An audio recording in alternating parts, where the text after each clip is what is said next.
My name is Lori, and anyone who knows me knows that I've been working with a group called A Human Project for probably the past year or so. And you may be tired of hearing from me, getting my shares and my Facebooks and tweets and whatever else I'm putting out there and talking about. And I'm sorry if I've overloaded you, but you'll probably still get them. No, not probably, you will still get them. And I hope you continue to read them, watch the videos, and read the words. But nonetheless, I'm doing this video as a way of telling my why I am so involved in this group, and they're important. Why they're so important to me, and they should be important to all of us. It's a group that works with troubled youth that come from some really difficult situations, kids who have been abused, possibly raped, neglected, bullied, from one end of the spectrum to the other.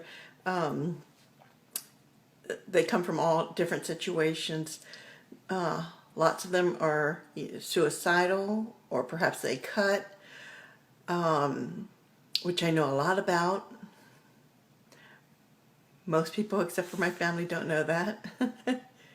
Tonight I am taking a big step, and I'm going to tell part of my story and my why I'm so involved and such an advocate for this group.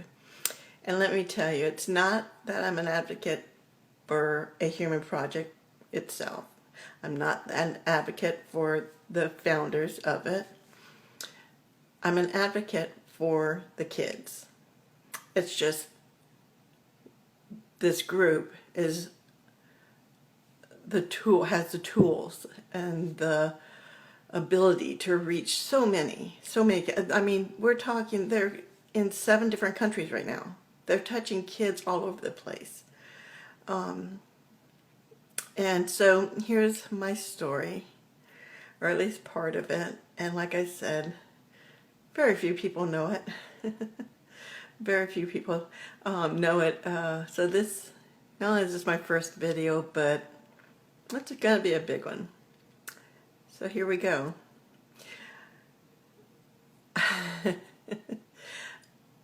When I was 15, was the first time I thought about suicide. And I'm so glad that I just thought about it, talked about it, wrote about it, but I didn't do anything about it. I just thought about it all the time. When I was a young mom,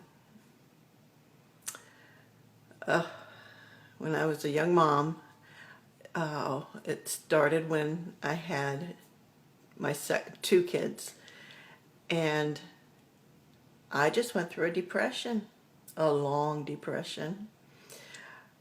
Did all the different treatments, was hospitalized. Never thought that would happen to me, but that's where I ended up. I really needed some help. I thought about suicide. I attempted suicide. I did a lot of cutting. Some people don't understand why kids cut. I'm going to share that, because if you really understand what these kids are going through, you would want to help. When these kids, or anyone, anyone going through depression, but this group is reaching out to the kids, and I have that heart for the kids because it started with me when I was a kid. And sometimes you just don't want to tell the people that are closest to you. Sometimes you don't have those people to tell. Sometimes you're scared to tell those people. You're lucky if you have the people to talk to. They can get you the help that you need. But if you don't, you spiral downward. I remember describing it as being in a at the very bottom of a very deep, dark hole and looking up and not seeing any light. I was so far down that I couldn't even see the light at the top of the hole.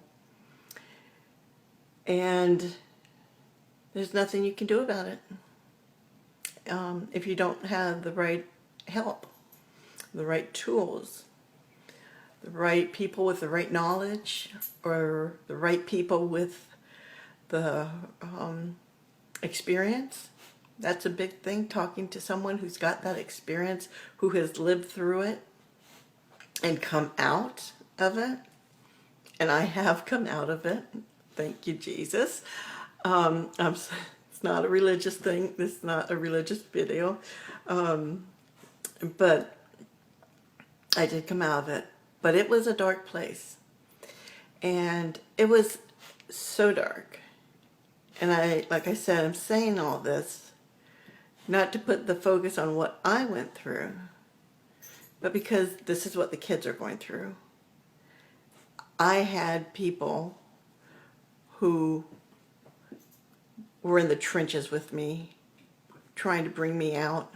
I had family members. I had a mother that I wish she didn't have to have gone through what she went through, but she did. She stuck by me. She took me to the hospitals. There was a time that I called her from a payphone, because back then we had payphones.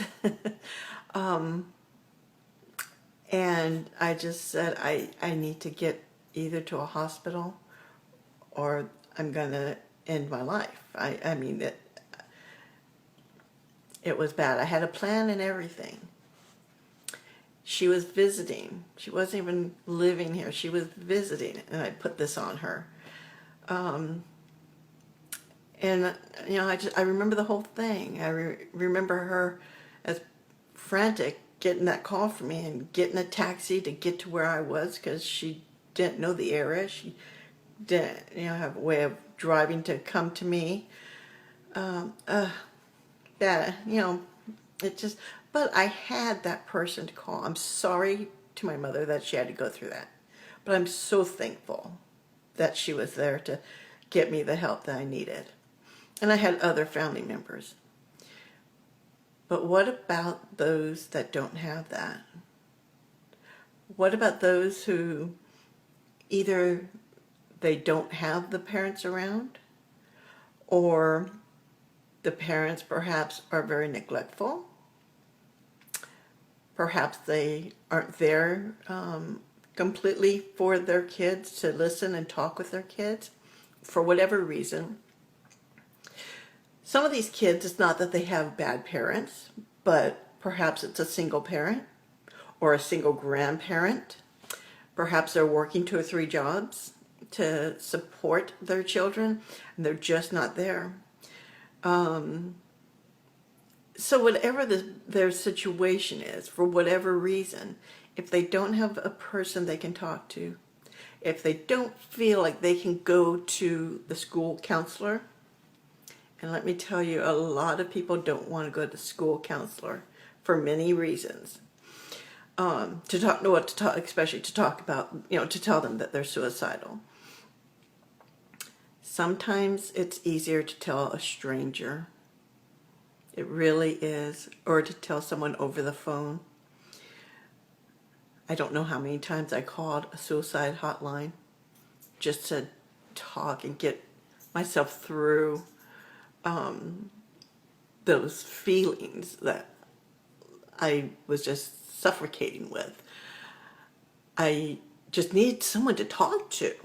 And I knew the numbers to call. A Human Project is a group that is there to not only listen to these kids, but to bring them in and teach them better ways of handling their emotion, dealing with their emotion, accepting who they are as humans, helping them to feel like they're humans. I mean, let me tell you, I remember describing it like I just felt like I was dirt. I was just on the ground. I was not a human. I